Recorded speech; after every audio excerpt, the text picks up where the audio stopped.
Hello, and welcome to Canada Reads American Style. I'm Shauna. And I'm Rebecca.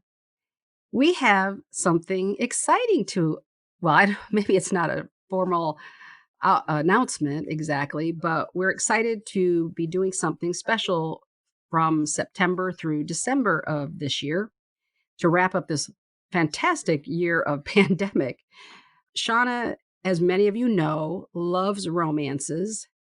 And you may also know, if you know that I do not care for romances. So I thought, Shauna has been a great partner in this whole project that we've been working on for almost a year. And I thought, well, the podcast almost a year. And I thought, I kind of want to do something to honor all of the hard work she's done. So we are kicking off September through December our Love and Laughter series. And that means we will read a romance for September, a romance for October, and then a humorous book in November and again in December. So this is my way of saying thank you to Shauna for being the best partner ever and getting through all of the Canada Reads angsty books that have hardly ever had any romance in it. Maybe From the Ashes, the real romance between Jesse and Lucy, but I can't think of a whole lot of books that we've read in the last year and a half that have been really what you would consider a romance. So that's my gift to Shauna. And even lighthearted or char- charismatic or, those types of books that I like to read to escape from my life. And not that my life is all that bad, but it's interesting the types of books that we all decide to pick up.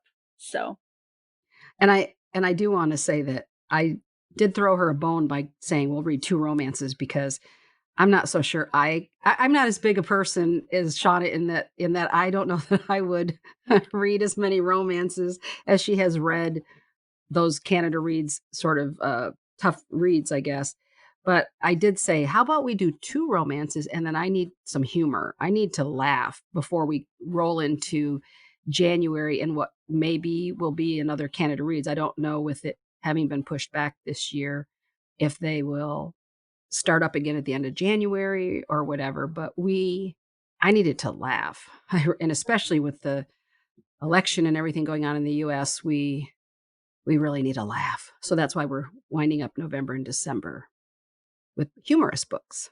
right. And, one of the reasons why I really enjoy romance is it's not just the push and pull between men and women, or women and women, men and men, whatever relationship you're reading. It is about the adventure or the storyline that is progressing. Like, I've read some absolutely horrendous romance books, and some of the best ones I've ever read are the ones that make me laugh out loud because of how witty the dialogue is between all the characters or a certain situation. In fact, I was just reading a passage from one of our books, The Switch, for October. One of the passages is about a female disguising herself as a male, and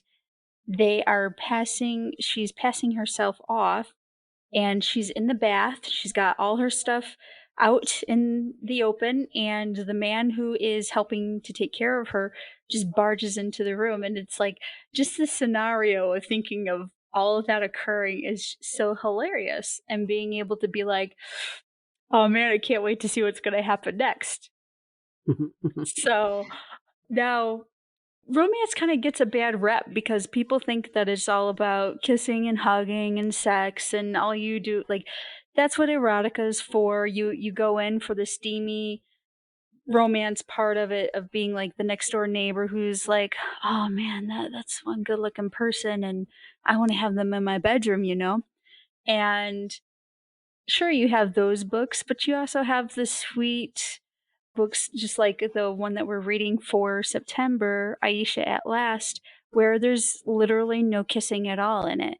and you get just this giggly sense of bubbliness when they do have their interactions, because at the beginning of the book, it's stated that the male character does not touch females, and at one point, the female character brushes flour off his cheek, and you know, you just kind of like, I don't know, probably cringe and cheesy giddiness about it.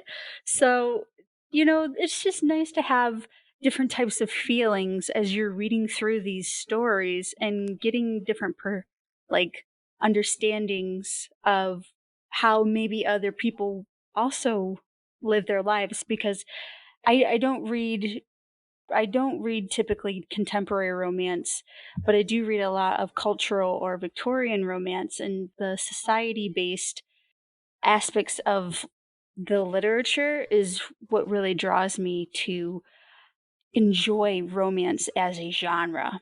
So, but then we also have Rebecca's perspective where it's maybe not as nice.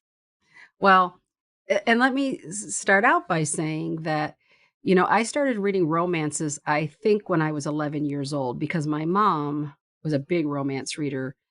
Uh, in fact, she used to read, well, I hate to say this, but she used to read like kind of quality literature. But then when she had 4 children, she said she still loved to read, but she didn't have time. So she read a lot of those kind of like little paperback romances.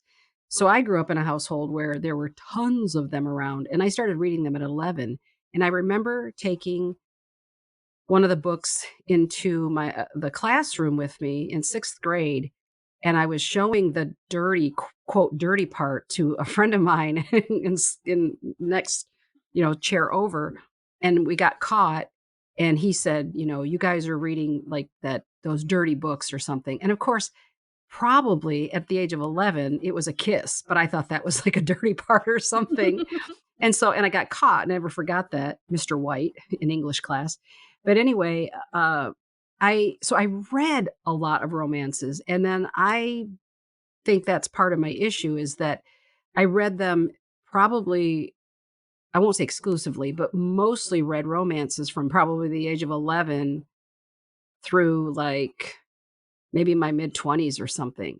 And then after that, I for me, it's just they're just too similar. I mean, there's very for me, I'm just saying for me personally, there's just not enough difference in the story. You know how it's going to end. You know how it starts, you know how the middle is, and you know how it's going to end. And I want books, probably since my mid-20s, I prefer to read books where I don't really know how it's going to end. Because once I do, and there's just, and I've read a few romances over the last, 35 years or whatever, but I'll read them and really love them up to a certain point. I'll love the romance. I'll love like you say, the give and take and the setting or the humor and all of those things. But once it hits that sort of sameness toward the end, I just completely lose interest. And so I I do I don't, and I've made a lot of jokes about hating romances and stuff. And I certainly don't mean to insult any romance writers or the readers who absolutely love this genre. But for me, I just think it's just not something that is, I think because I had so much of it when I was younger that it just doesn't do anything for me. And I also think, which will when we talk a little bit about what a book that we liked, I'll explain a little bit more about how I think my perspective has shifted in what I consider a romantic book or a romance. That's interesting. Now, as it pertains to humor, I confess I'm not sure I've read that many humorous novels per se. Most of the time, when I get humor, it is through the romance genre. I also have read some Mindy Kaling's biographies, and those were hilarious. I actually listened to the audiobooks, and with her being the person who is the one narrating it, she is also getting like, she'll put in little things that aren't in the book, and that part also makes you laugh. So, but I I imagine anything that's making you laugh has got to be good for your life anyway. Oh, yeah, they say laughter is actually really I mean, seriously, like, it's actually good medicine for you, but no, it's funny the Mindy Kaling book because I checked it out, not as an audio, but I checked it out to read it, and it just did not and I love her, I think she's freaking hilarious, but it did absolutely nothing for me, so I ended up not reading it, and I didn't even think about because 'cause I'm not an audiobook listener, but I it never dawned on me to listen to that, and I tried reading, I think, Tina Fey or something, and that I see, my thing is people who are great comedians or who can tell a story verbally or in a sketch kind of thing, part of it is their physical comedy, the tone of their voice, how they interact with the audience. And I don't think those translate into written books that well. So for me, humor is almost it certainly is part of a fictional story. I mean, you can read some things that just are very, very funny in a fictional story. But when I think of humor, I do think of something I mean, I don't know that like the example I'll give in a little bit here, I don't necessarily think of that as humor, but I freaking laugh through the whole book.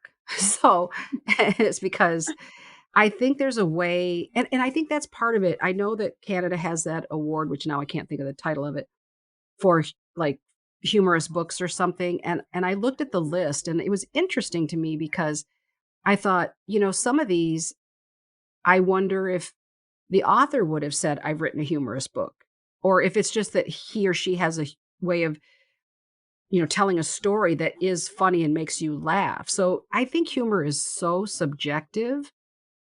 My sister sent me a TikTok video, a couple of them today, and she was said, "Aren't these hilarious?" And one of them, I actually didn't even crack a smile, and I said, "There you go. Everybody brings something different to the table, especially when it comes to humor." Now, I don't recognize humor as an actual book genre. Like when I don't think I've ever heard of it until we started talking about putting together the series and you found the award for the Canadian humorous books.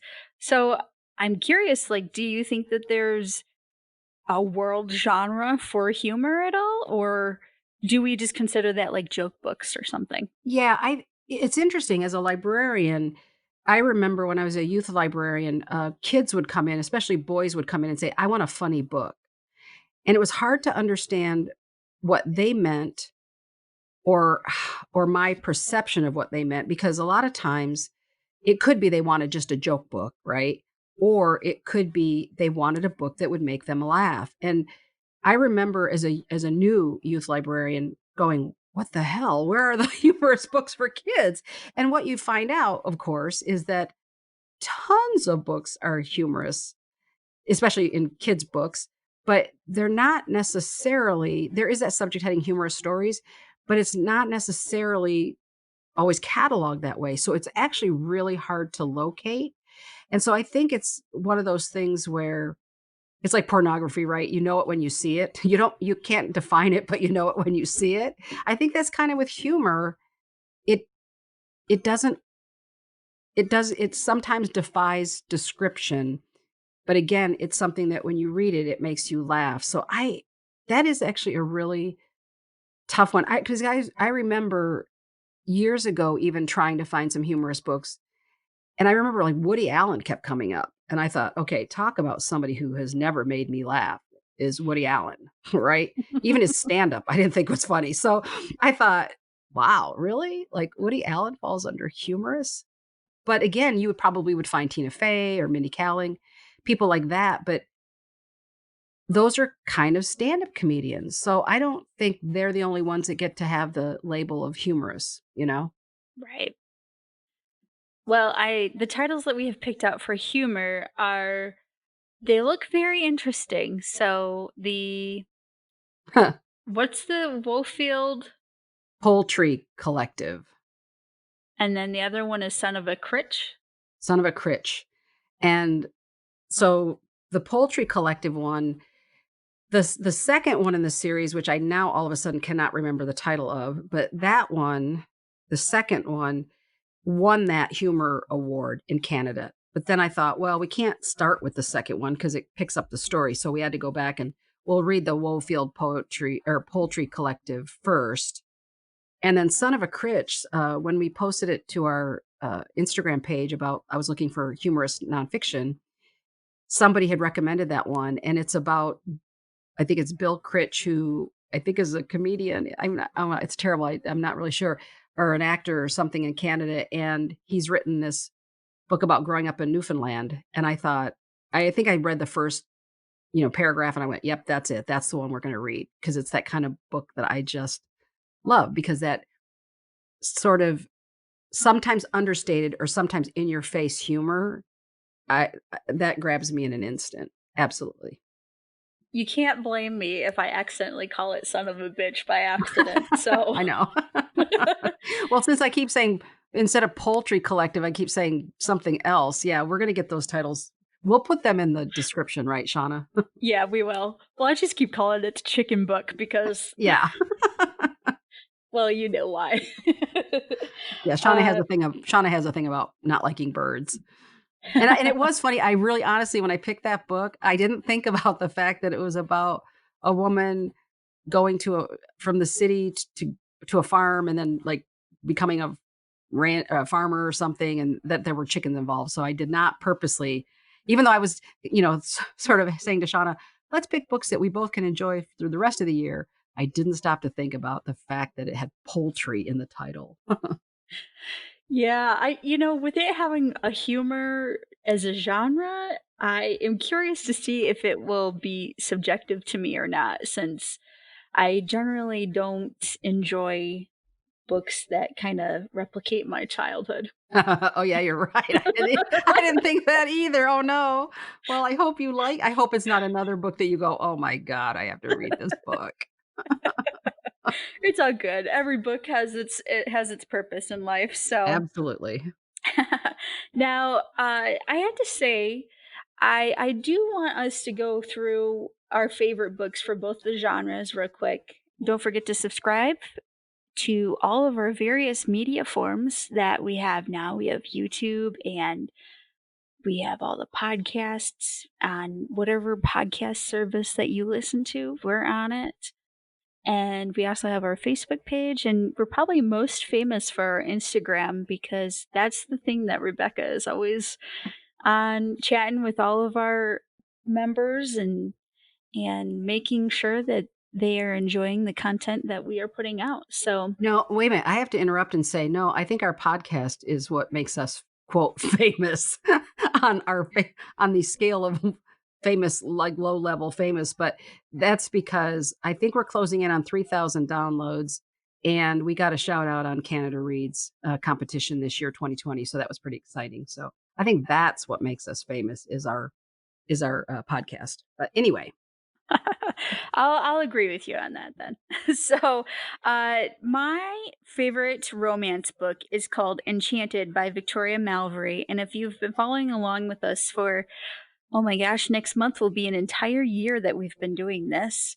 You will have heard me speak about this book probably multiple times. In fact, one of my claims about this book is I've read it so many times it is literally falling apart. I'm holding it in my hands right now.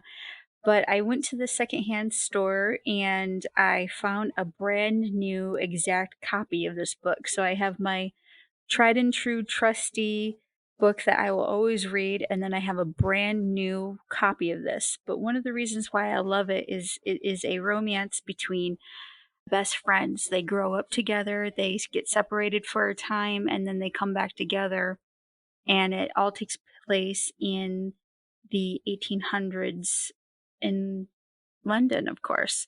So, and the reason why I love this book is because of the witty dialogue between the male and female character.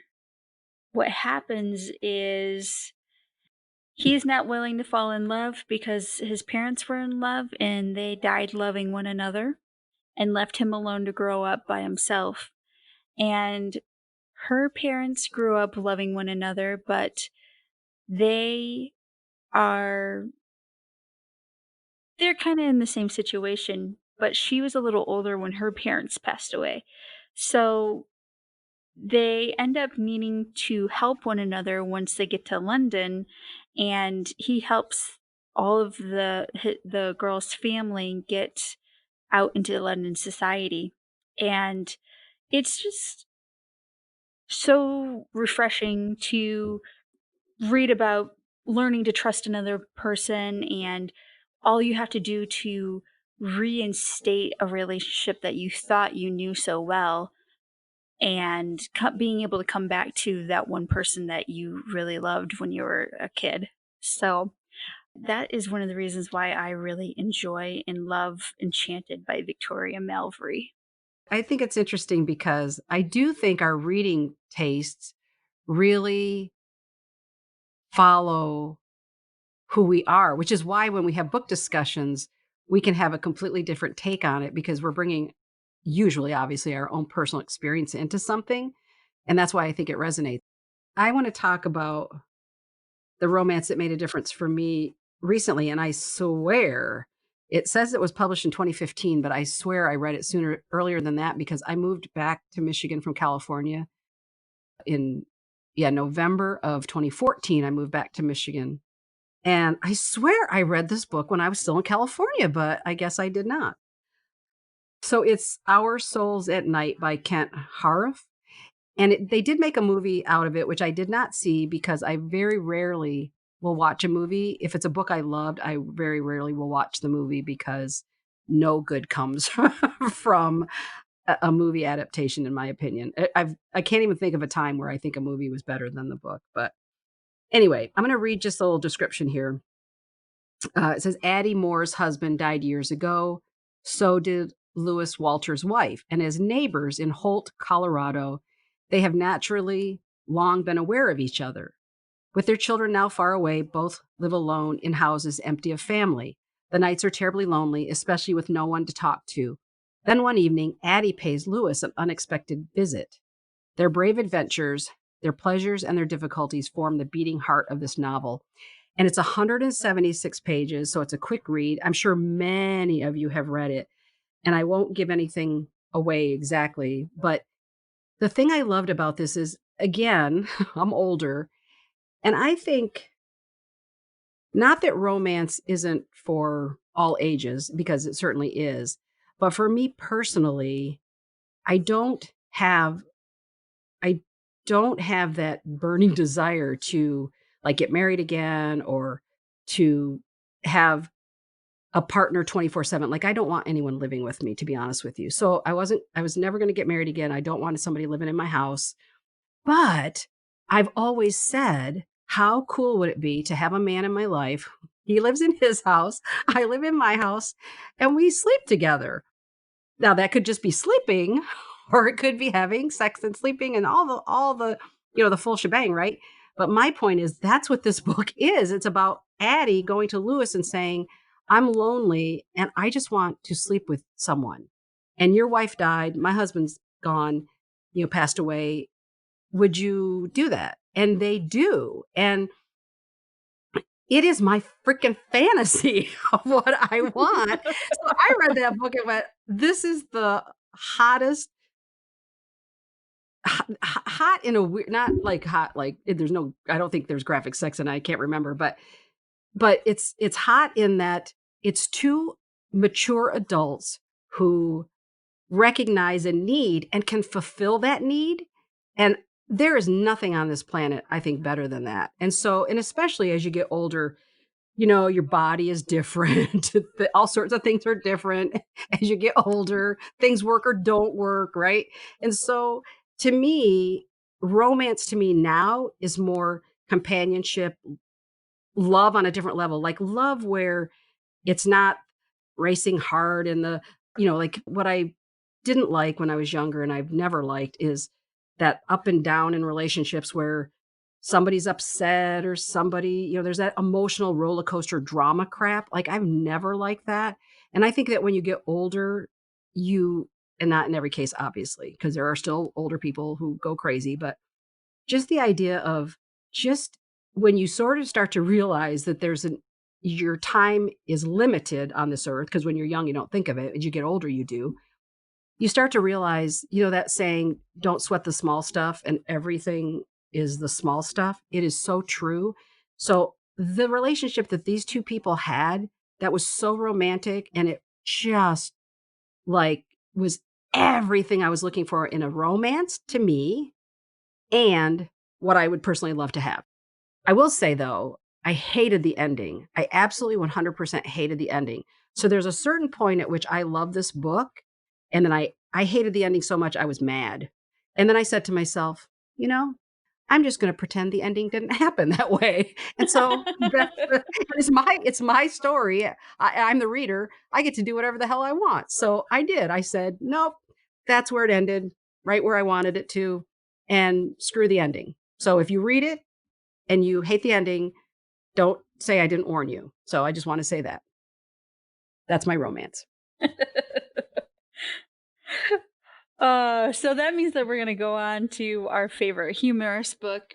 So I have to say that the book that is humorous that I actually personally own, and I guess I must say is my favorite since I do personally own it. I've had it ever since I was a child. It was given to me. I don't know who gave it to me, but it's called Laughateria by Douglas Florian.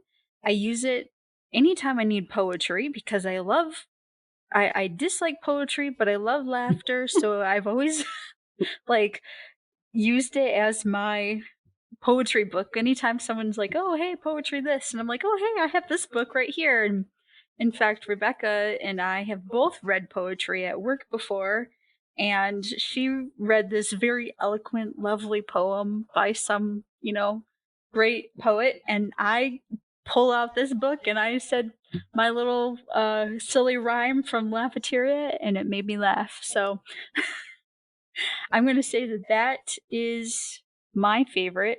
Well, aren't Is, you going to read it then? You got to read it. You've gone this far. You got to read it now. I had to read what? The poem, whatever. Oh, you don't have the book. You have the book in front of you. Read the poem that Oh, made you laugh. oh, there's several. I meant the one you said you read at work. Do you remember which one it was? I've read several at work, so I can't really say which is which. Okay.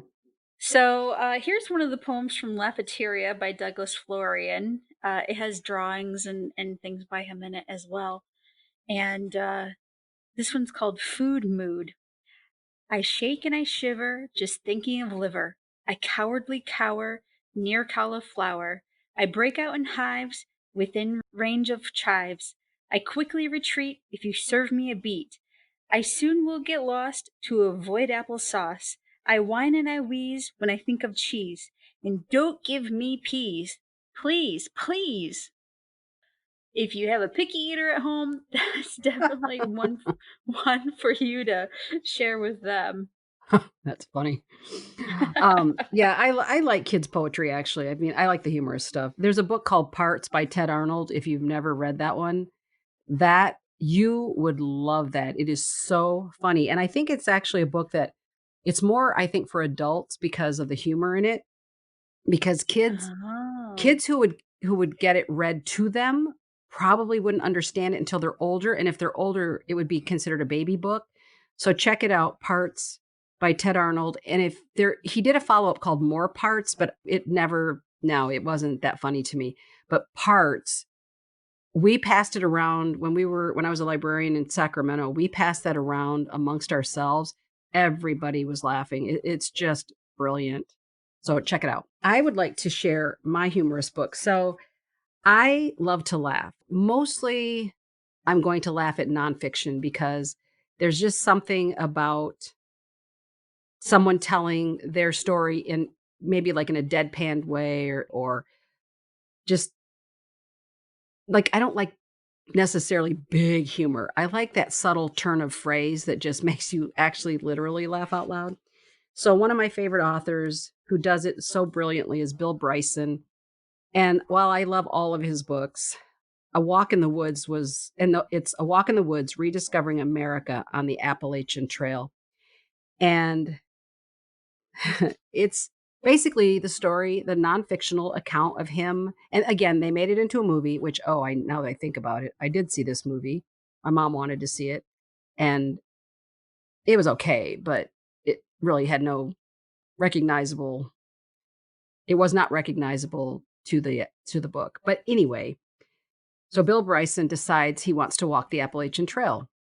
And very few people, I don't remember what percentage, start at the beginning and make it to the end in a season. Like it's I won't say rare, but not a lot of people do it. But he decides he's going to walk the Appalachian Trail, but he's afraid of bears. And so what he does in this book is he talks about his adventure with his friend Katz, Katz, and he also tells you the natural history of the Appalachian Trail, like from the political standpoint, from the natural history. He talks about bear attacks. I mean, it is just a brilliant nonfiction book. I think, again, most listeners may have encountered or read this book because it's just so brilliant. But I wanted to share a section that made me laugh. So his friend Katz is a friend of his that he hadn't seen maybe a couple of times over the past 25 years. But Katz approaches him and says, "Hey, I hear you're going to walk the Appalachian Trail. I'd love to do this with you." So here's an excerpt. "I found my wife at the kitchen sink and told her the good news. She was more reserved in her enthusiasm than I had hoped. You're going into the woods for weeks and weeks with a person you have barely seen for 25 years. Have you really thought this through?" As if I have ever thought anything through. "I thought you two ended up getting on each other's nerves in Europe." No, this was not quite correct. "We started off on each other's nerves. We ended up despising each other, but that was a long time ago." She gave me a look of some dubiety. "You have nothing in common." "We have everything in common. We're 44 years old. We'll talk about hemorrhoids and lower back pain and how we can't remember where we put anything. And the next night I'll say, 'Hey, did I tell you about my back problems?' And he'll say, 'No, I don't think so.' And we'll do it all over again. It'll be great." "It'll be hell." "Yeah, I know," I said. So that's what I'm saying is he just has this way. And I have to tell you, and I'm not giving anything away because this is the best part.